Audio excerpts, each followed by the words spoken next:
반갑습니다. 오늘은 북경 대형 비행기장에 대해서 풍수적으로 해석한 자료가 있어서 같이 공유하고자 합니다. 여기에 대해서 이제 주로 논의한 사람은 양성거라는 분인데, 이분이 풍수적으로 비행기장이 어떤 위치에 자리 잡고 있는지 여기에 대해서 언급을 하고 있어서 같이 얘기를 해볼까 합니다. 이 북경 대형 비행기장은 2019년 9월 25일 11시 28분에 개장을 해서 오후 16시 23분부터 비행기가 오르고 내리는 그런 시작을 했습니다. 그래서 이제 시작은 9월 25일 날 시작을 했고요. 이것이 풍수적으로 그전에 비행기장은 북경에서 동북 방향에 있었어요. 북경 수도 국제 기장이라고 그래서 그쪽에 있었는데 이 비행기장을 새로 북경 대응 기장을 만들면서 비행기장입니다. 만들면서 남쪽에 비행기장을 만들게 되었습니다. 그러면 풍수적 시각에서는 어떤 의미를 내포하고 있는지 여기에 대해서 얘기하겠습니다. 먼저 풍수에서는 수구 개념을 많이 사용을 하는데 일반인들은 수구 개념을 잘 이해를 못 하시죠. 이 수구는 물의 출입구라고 생각하시면 되고 양택에서는 문의 출입구, 문 출구라고 생각하시면 됩니다. 이 비행기장이 만들어지면 북경 수도 쪽으로 올라오는 사람이 있고 또 내려가는 사람이 있고 왕래를 하게 되는데 이 수구 역할을 하는 것이 이 비행기장입니다. 마찬가지로 대도시에서는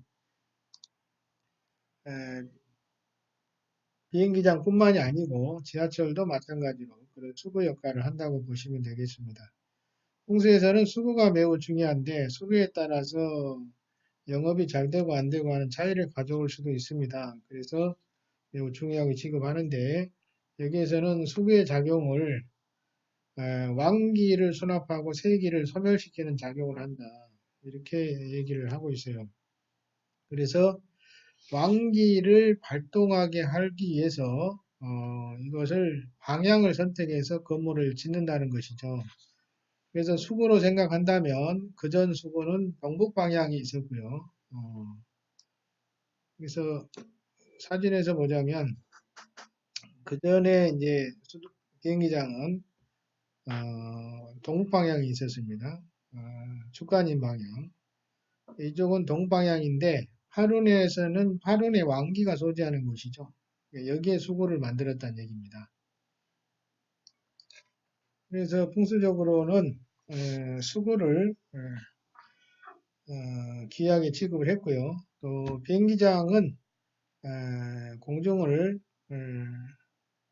오르기도 하고 내려오기도 하기 때문에 귀하게 봤습니다. 그래서 뭐 기인이라고도 하고 또는 뭐 운기가 좋은 사람에 빗대어서 얘기한다면 그런 의미로도 추상적으로 사용을 하고 있습니다.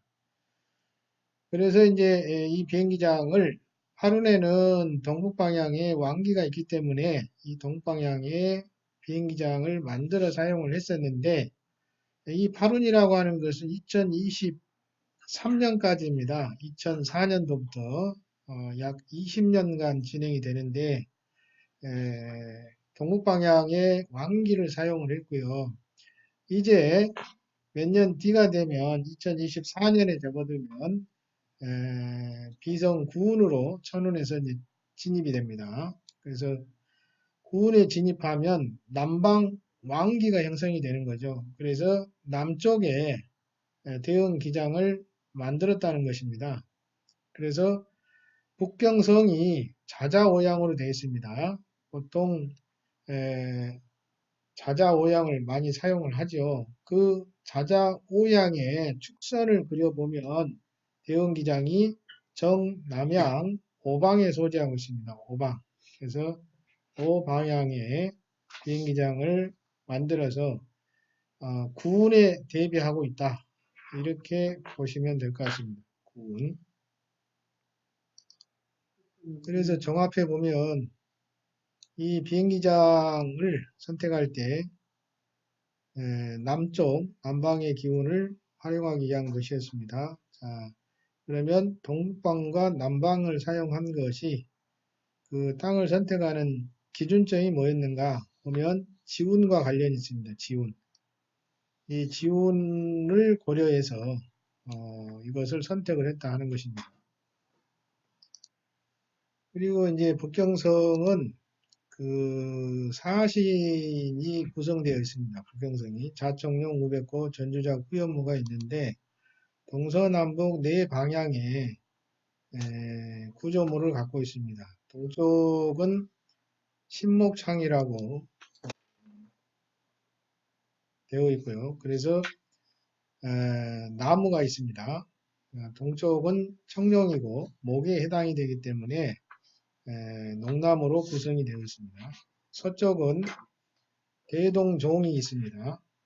그래서 백호, 금에 해당하기 때문에 대동종이고요. 남변은 연돈이라고 있습니다. 연돈. 연돈은 주작의 화를 상징합니다. 그래서 봉화대 모양으로 만들어진 연돈이 있습니다. 북쪽은 현무 수오행에 해당이 되는데 동우라고 해서 동으로 된 소가 있습니다. 소는 축토에 해당이 되죠. 축토. 물의 창고에 해당이 되는 소를 북쪽에 해놨습니다. 왜 이걸 말씀을 드리냐면 이 북경에서는 이 사신사가 보호하는 개념으로 네 군데 해놨습니다. 안녕을 빌고 잡신의 침입을 방지할 목적으로 이런 걸 설치를 많이 합니다. 그런데 거기에 대한 제일 남쪽에 이 비행기장을 둠으로써 그런 주작의 형상으로 만들어졌다는 겁니다. 그래서 모양도 육각형으로 구성이 되어 있습니다. 보시면 위성 사진으로 보면 상당히 멋있죠. 그래서 봉황의 모양을 번떴다라고 또 얘기를 합니다. 그래서 봉황 모양이다 라고 얘기하는데 남쪽은 주작에 해당이 되기 때문에 그런 주작을 봉황에 비해서 얘기들을 많이 하고 있습니다. 그리고 이 각자의 비행기장의 끝을 이렇게 연결하면 각 595m씩 길이로 된 육각형 모양이 나옵니다. 육각형. 그래서 이 육각형으로 만든 것도 다 이유가 있죠. 원래 595m는 이제 화토인데 이걸 다 더하면 1이 나옵니다. 일수로 구성이 돼서 6개 조각으로 되어 있죠. 그래서 원래 육변형, 육각형은 문화적으로 보면 육합이라든지 육순이라는 의미를 갖고 있습니다. 그래서 안정과 소통 또는 뭐 상호 이익을 상징합니다. 그래서 육각형으로 조성을 했다 한 것이다라고 보고 있는 거죠. 그 다음은 이제 대흥이라는 이제 이름을 썼는데 왜 대흥 국제공항으로 이제 표시를 했느냐 하는 건데요. 그 이름을 파자해 보면 이 대자는 하나 일자하고 사람 인자로 구성이 되어 있습니다. 그래서 이제 뭐 통일을 암시하는 쪽으로 이제 설명을 하는데요. 흥자도 가운데 선을 중심으로 해서 5개의 점이 만들어져 있습니다. 그래서 하나로 5개의 점이 모여드는 형상으로 되어 있기 때문에 그러한 것으로 해석을 하고 있죠. 그래서 결국은 두 가지를 다 합쳐 보더라도 통일을 암시하는 대응을 한자를 가져와 봤습니다. 한자로 보시면은 이게 하나 일자에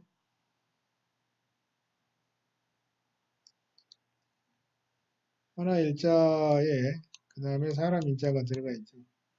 그리고 흥자도 마찬가지로 하나 일자에다가 5개의 점이 전체차로 보면 찍혀 있습니다. 그래서 하나로 사람이 모이는 그런 형상을 의미하는 것으로 카차피를 하고 있습니다.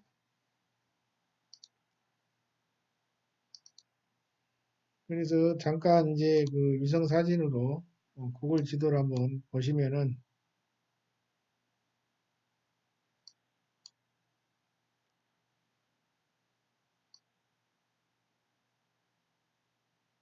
이쪽이 이제 국경이 있습니다. 국경이 있고 그 다음에 비행기장은 이쪽에 있습니다. 그래서 촉선을 그어보면 이런 식으로 되어 있는 거죠. 그래서 오방에 이걸 가지고 있고요. 그래서 군 20년간 발복할 수 있는 자리에다 포석을 했다. 자리를 잡았다는 거. 땅을 선택하는 방법이 지원을 가지고 했다는 점 하나를 말씀을 드립니다. 그리고 그래서 이제 중국의 이제 이 국경의 발전을 위해서 이런 그 비행기장 수구점도 풍수를 활용해서 암암리에 하고 있다라는 것입니다. 참고해 보시고 이 비성 천운의 의미에 대해서도 한번 되새겨 볼 필요가 있을 것 같습니다. 수고하셨습니다.